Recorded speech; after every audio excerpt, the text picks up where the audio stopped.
दोस्तों अब दुनिया भर में चंद्रयान-3 को लेकर हलचल और भी ज्यादा तेज हो गई है।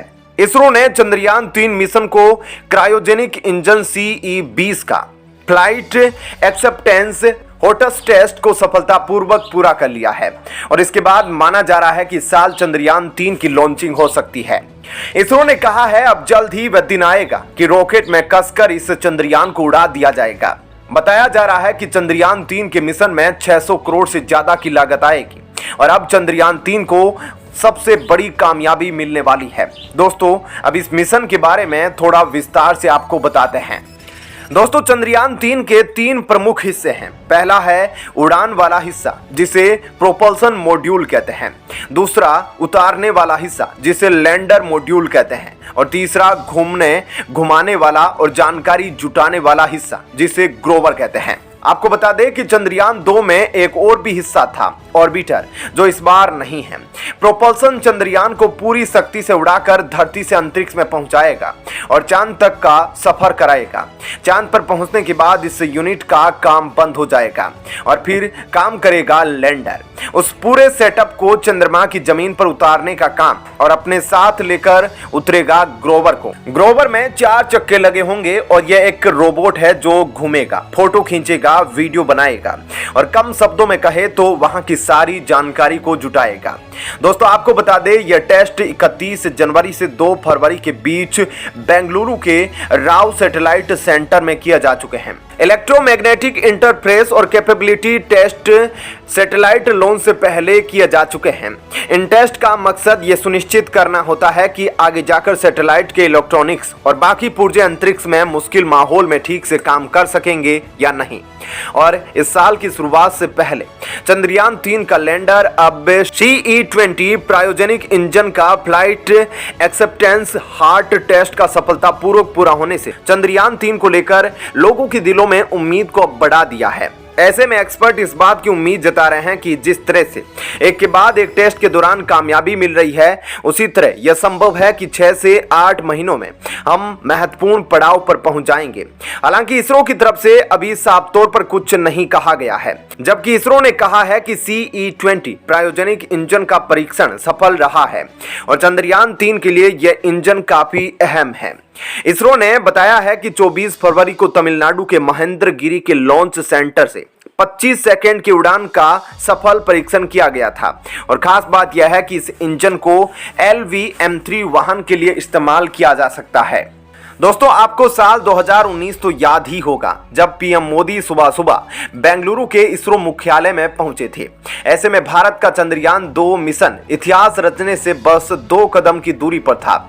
लेकिन चंद्रयान-2 भले ही अपने मिशन में पूरी तरह से सफल नहीं हो पाया, लेकिन इसकी दुनिया भर में खूब तारीफ हुई और अब इसरो 2023 में अपने चंद्रयान-3 से और 2024 में गगनयान मिशन से अपनी खोई हुई उम्मीदों को पूरा करना चाहता है। ऐसे में भारत को अंतरिक्ष में सुपर पावर बनाने की दिशा में यह मिशन काफी महत्वपूर्ण होंगे, क्योंकि अंतरिक्ष के क्षेत्र में दुनिया भर के देश अपने आप को मजबूत करने में लगे हैं और अब अमेरिका को पीछे छोड़ने में चीन भी लग गया है, इसलिए उसने भी स्पेस मिशन की घोषणा की है। ऐसे में भारत को चंद्रयान-3 मिशन से काफी ज्यादा उम्मीदें हैं और अब इस साल इसके सफल परीक्षण होने के बाद इससे भारत की उम्मीदें और भी ज्यादा बढ़ गई है और इसके सफल होने के बाद पूरी दुनिया में भारत का नाम रोशन हो जाएगा और अंतरिक्ष के क्षेत्र में भारत को इससे ऐसी सफलता हासिल होगी जो भारत को ऊंचाइयों की बुलंदियों पर पहुंचा देगी। तो दोस्तों ऐसे में इस खबर के बारे में आपकी क्या राय है, हमें कमेंट करके जरूर बताएं। और अब आपको बताते हैं ऐसी ही एक और बड़ी खबर। दोस्तों एक तरफ जहां पाकिस्तान के हालात इतने खराब है कि वहां के लोग रोटी तक के लिए तरस रहे हैं और वहां की अर्थव्यवस्था तो पूरी तरह से तबाह हो चुकी है, तो वहीं दूसरी तरफ अगर भारत की बात की जाए तो भारत लगातार हर क्षेत्र में अपने आप को मजबूत करता जा रहा है, फिर चाहे वह नए नए हथियारों और विमानों का सफल परीक्षण करना ही क्यों ना हो। ऐसे में अब भारत की सफलता को देखकर पाकिस्तान के लोग भी बुरी तरह से सहमे हुए हैं। बता दें कि हाल ही में जब भारत ने अपनी ब्रह्मोस मिसाइल का सफल परीक्षण किया तो इसे देखकर पाकिस्तान के लोग बुरी तरह से डर गए और अपने ही देश यानी पाकिस्तान के बारे में बुरा भला कहने लगे। ऐसे में क्या है पूरी खबर, चलिए अब आपको विस्तार से बताते हैं। दोस्तों, कई दिनों की शांति के बाद भारत ने एक बार फिर से ब्रह्मोस मिसाइल दाग दी है और इस बार यह मिसाइल अरब सागर से दागी गई है। अरब सागर यानी कि पाकिस्तान यहां से ज्यादा दूर नहीं है और भारत ने इस बार ब्रह्मोस मिसाइल को वॉरशिप से दागा है। यह मिसाइल परीक्षण एक प्रेसिजन स्ट्राइक था, यानी कि जहां पर मारना था मिसाइल ने वहीं जाकर मारा। स्वदेशी ब्रह्मोस मिसाइल ने ध्वनि की 3 गुना ज्यादा की रफ्तार से टारगेट को उड़ा दिया। इस मिसाइल को डीआरडीओ ने तैयार किया है। भारत ने ब्रह्मोस मिसाइल दागी हो और धमाका ना हुआ हो, ऐसा हो ही नहीं सकता। बता दें कि ब्रह्मोस मिसाइल ने अरब सागर में जैसे ही टारगेट को नष्ट किया, इसकी जानकारी तुरंत पाकिस्तान में पहुंच गई। ब्रह्मोस मिसाइल का नाम सुनते ही पाकिस्तान की मीडिया और जनता में बवाल मच गया, क्योंकि ब्रह्मोस और पाकिस्तान का एक पुराना रिश्ता है। आपको बता दें कि भारत में यह मिसाइल ऐसे समय पर दागी गई है जब पाकिस्तान ने आर्थिक संकट के चलते अपनी सेना और खुफिया एजेंसियों को खर्चे में कटौती करने के लिए कह दिया है। पाकिस्तान की सेना के पास तो अपने जवानों को देने के लिए पैसे तक नहीं बचे हैं और ऐसे में भारत परीक्षण पर परीक्षण करता जा रहा है। पाकिस्तान की जनता भारत के मिसाइल परीक्षण को देखकर अपनी ही सरकार को कोस रही है और भारतीय सेना ने जब इस सफल मिसाइल परीक्षण की जानकारी दी तो पाकिस्तान के लोग काफी बौखला गए। एक पाकिस्तानी पत्रकार ने भारतीय नौसेना के ट्वीट को रीट्वीट करते हुए लिखा कि भारत अपनी समुद्री सुरक्षा को लगातार मजबूत करता जा रहा है और पाकिस्तान अभी भी समुद्र में खोया हुआ है। इस पत्रकार के ट्वीट पर कई पाकिस्तानियों ने भारत की तुलना करते हुए पाकिस्तान पर ही गुस्सा निकालना शुरू कर दिया, जिसके बाद एक यूजर ने लिखा कि हमारे पास पैसा कहां है। ऐसे में भारत के साथ हथियारों की रेस अब खत्म हो चुकी है और हथियारों की रेस का अब कोई मतलब नहीं बचा है।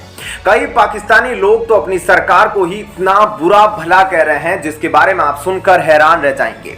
कई पाकिस्तानी तो ऐसे भी थे जो घर से रोटी ढूंढने के लिए निकले थे, लेकिन जब उन्हें ब्रह्मोस मिसाइल के परीक्षण का पता चला तब वे रोटी को भूल गए और भारत को टक्कर देने की बातें करने लगे। अब जब भारत ने ब्रह्मोस मिसाइल का परीक्षण किया है तो ऐसे में पाकिस्तानियों को थोड़ा डरना जरूरी भी है। ऐसे में दोस्तों, साफ तौर पर देख सकते हैं कि भारत इस तरह से डिफेंस के क्षेत्र में लगातार आगे बढ़ता जा रहा है और अपनी नई मिसाइलों का भी लगातार सफल परीक्षण कर रहा है। तो वहीं दूसरी तरफ पाकिस्तान के हाल की अगर बात करें तो पाकिस्तान के लोग अभी तक भी रोटी और जरूरी चीजों की सुविधाएं ना मिलने की वजह से परेशान हैं। ऐसे में वे वहां की सरकार को ही इसके लिए कोसते रहते हैं और इसी बीच पाकिस्तान की सफलता को पाकिस्तान के लोगों ने देखा तो वो खुद भी सोशल मीडिया पर भारत की बड़ाई करने से नहीं थके और साथ ही अपने देश पाकिस्तान को बुरा भला कहने लगे और इसी से अब पाकिस्तान के हालात का अंदाजा आप लगा सकते हैं। तो दोस्तों, ऐसे में इस खबर के बारे में आपकी क्या राय है, हमें कमेंट करके जरूर बताएं।